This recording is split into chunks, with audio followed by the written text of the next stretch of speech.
अस्सलामुअलैकुम, welcome to Pakeezah kitchen. आज आपके लिए लेके आई हूँ मटन की एक और मज़ेदार सी रेसिपी। तो आज हम रेस्टोरेंट स्टाइल बहुत ही मज़ेदार सा मुनफरिद स्टाइल में बनाने वाले हैं मटन स्टू।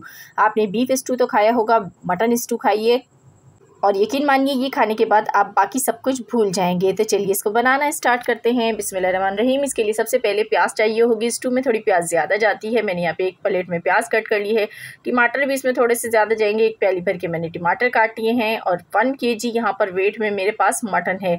इसको भी अच्छी तरह से वॉश कर लिया है। ये हड्डी वाला गोश्त है, तो आप चाहे तो खाली बोटी का भी इस्तेमाल कर सकते हैं, लेकिन मटन में हड्डी होती है तो हम उसको भी इस्तेमाल करेंगे। अब यहाँ पर मैंने एक पैन ले लिया है, कुकिंग पैन, और इसमें मैं कुकिंग ऑयल डाल दूँगी और इसको गर्म होने दूँगी। जैसे ही गर्म हुआ तो इसके अंदर आपने डायरेक्ट बस मटन को डाल देना है। मटन डाल के सबसे पहले हमने मटन को फ्राई करना है ऑयल के साथ। मटन को जब हम ऑयल के साथ फ्राई करेंगे तो ये अपना कलर चेंज कर लेगा और इसके अंदर जितना भी ब्लड होगा वो दूर हो जाएगा, यानी ड्राई हो जाएगा वो। तो इसको अच्छी तरीके से आपने इतना इसको पकाना है कि इसका जो कलर है ना वो चेंज हो जाए। तो इसको 3 से 4 मिनट लगेंगे। तो यहाँ पर आप देख सकते हैं अब जो ये मटन है इसने अपना यहाँ पर पानी भी छोड़ दिया है। तो अच्छी तरीके से इसको भूनना है। ऑयल जो है बिल्कुल अलग हो जाना चाहिए यहाँ पर मटन से। तो देखें ऑयल जो है वो अलग होना शुरू हो गया है। तो इस टाइम पर आपने इसमें प्याज को शामिल कर देना है। प्याज को कच्चा ही डालेंगे। तो ये मेरे पास तकरीबन 3 से 4 प्याज़ें हैं जिनको मैंने रफली कट कर लिया है, ये इसमें डाल दूँगी। और डाल के अब हम प्याज के साथ इसको हमें भी पकाना है और इतना पकाएंगे कि इस प्याज का भी कच्चापन दूर हो जाए और ये भी गोश्त के साथ ऑयल में थोड़ा सा पक जाए। तो इसको इतना पकाती हूँ। यहाँ आप लोगों से छोटी सी रिक्वेस्ट भी होती है, वीडियो अभी तक आपको पसंद आ रही है तो वीडियो को लाइक और चैनल को मेरे सब्सक्राइब कर दें मज़ीद अच्छी वीडियोस देखने के लिए।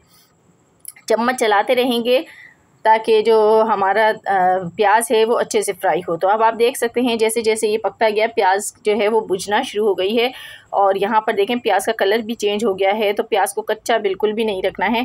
ऑयल में और गोश्त के साथ आपने इसको फ्राई ज़रूर करना है, तभी इसका असली फ्लेवर आएगा। कुछ टिप्स होती हैं जिनसे हमारे सालन का जायका बहुत ज़्यादा बढ़ जाता है, तो इनको फॉलो करना बहुत ज़्यादा ज़रूरी होता है। अब इसमें डालेंगे लहसुन अदरक का पेस्ट, 2 खाने के चम्मच मैंने डाल दिए हैं। फ्रेश यूज़ करेंगे तो जायका बहुत अच्छा आएगा। और लहसुन अदरक डाल के इसको भी हमें गोश्त और प्याज के साथ थोड़ा सा भून लेना है। इससे गोश्त की जो महक होती है वो भी थोड़ी सी दूर हो जाएगी और फ्लेवर तो बढ़ता ही है लहसुन अदरक से। तो अब यहाँ पर मैं इसमें शामिल करने लगी हूँ सुर्ख लाल मिर्च का इस्तेमाल करेंगे। 3 से 4 मिर्चें हैं जिनको मैंने रफली कट करके इसमें डाल दिया है और इसके साथ ही हल्दी जाएगी इसमें 1/4 चम्मच। कुटी हुई लाल मिर्च डालेंगे, 1 चम्मच भर के डाल देंगे या अकॉर्डिंग टू टेस्ट आप नमक मिर्च आप इसमें डाल सकते हैं। अब इसमें मैं 2-3 गरम मसाले शामिल करूँगी जिसमें लौंगे हैं 3 अदद। साथ ही मैं इसमें डालूँगी यहाँ पर दालचीनी की स्टिक 1 डाल दीजिएगा, टूटी हुई थी तो मैंने 2 डाल दी हैं। साथ ही 1 अदद बड़ी इलायची, बस यही जाएगा इसमें और कुछ नहीं जाएगा गरम मसालों में। अब टमाटर मैंने ले लिए यहाँ पर 4 अदद टमाटर हैं जिनको रफली चॉप कर लिया है और थोड़ा सा पानी शामिल कर देंगे।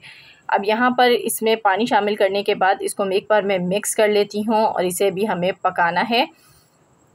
तो यहाँ पे देखें मैंने इसको इतनी देर पकाया है कि गोश्त जो है वो गल जाए। तो मटन बहुत जल्दी गल जाता है, 45 मिनट्स लगे हैं।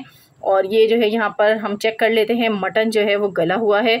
पानी डाल के हमने इसको मीडियम फ्लेम पर गलने के लिए रख दिया था और मटन जब अच्छी तरह से गल जाए तो फिर अब इसमें कुछ और चीज़ें शामिल करते हैं जिसमें ज़ीरा है आधा खाने का चम्मच और यहाँ पर कुटा हुआ धनिया डालेंगे 1 खाने का चम्मच। दोनों चीज़ें डाल के एक बार मिक्स कर लेते हैं। तो इन मसालों से जो है इसमें बहुत अच्छी खुशबू पैदा होगी। बहुत कम मसालों के साथ बहुत ही मज़ेदार सा मटन स्टू बन के तैयार होगा और तमाम वही चीज़ें हैं तकरीबन जो हमारे घर में मौजूद होती हैं। इसके लिए आपको बाज़ार से जाके फटाफट और चीज़ें लाने की ज़रूरत नहीं है।